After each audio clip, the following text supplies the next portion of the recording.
പരിശുദ്ധ ഖുർആൻ പറയുമ്പോൾ അവിടെ അതിനു മുമ്പ് അല്ലാഹു റബ്ബുൽ ഇസ്സത്ത് പറഞ്ഞത് ഒരു ഭീകരനായ ഭരണാധികാരിയെ കുറിച്ചാണ്. ആ ഭീകരനായ ഭരണാധികാരിയാണ് ഫറോവ. ഇന്ന ഫിറഔന അലാ ഫിൽ അർദ്, ഭൂമിയുടെ ആധിപത്യം ഏറ്റെടുത്തവൻ, എന്നിട്ട് ഭൂമിയിലെ മനുഷ്യരെ വേർതിരിച്ചവൻ.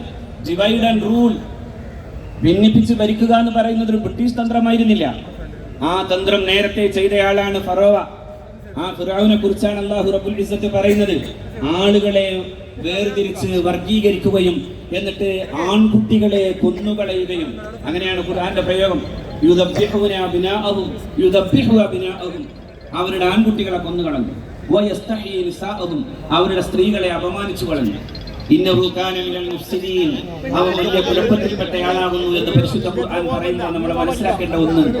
ആ അർത്ഥത്തിന്റെ ഭീകരനായ ഭരണാധികാരിയെയും കുത്തിച്ച ഒരു വലിയ പാരമ്പര്യത്തിന്റെ ചരിത്രം നമ്മുടെ മുമ്പിൽ ഉണ്ടായിരിക്കെ ഈ ചോരകൾ വീണ് കുതിർന്ന ഈ ഗസയിൽ നിന്ന് നാളെ കേൾക്കേണ്ടി വരുന്നത് ഈ വിമോചനത്തിന്റെ മനോഹരമായ തക്ബീർ ധ്വനിയായിരിക്കും എന്ന കാര്യത്തിൽ ആരും സംശയിക്കേണ്ടതില്ല.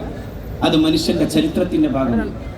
അതിന് മനുഷ്യ വിമോചനത്തിന്റെ ചരിത്രത്തിൽ എമ്പാടും നമ്മൾ കണ്ടതാണ്. അതുകൊണ്ടാണ് ഞാൻ പറയാൻ കാരണം, ആ വലിയ അർത്ഥത്തിലുള്ള ഒരു നീതിബോധത്തിന്റെ കൂടെ നിൽക്കാൻ എല്ലാ മനുഷ്യർക്കും കഴിയണം. അവിടെ ഏതെങ്കിലും പ്രത്യേക ജാതിയോ മതമോ ഭേദങ്ങളില്ല. ഇന്ത്യ അങ്ങനെയായിരുന്നു എന്ന് പറയേണ്ടി വരുന്ന രാഷ്ട്രീയ കാലാവസ്ഥയിലാണ് നമ്മൾ ജീവിക്കുന്നത്. ഇന്ത്യ അങ്ങനെയായിരുന്നു.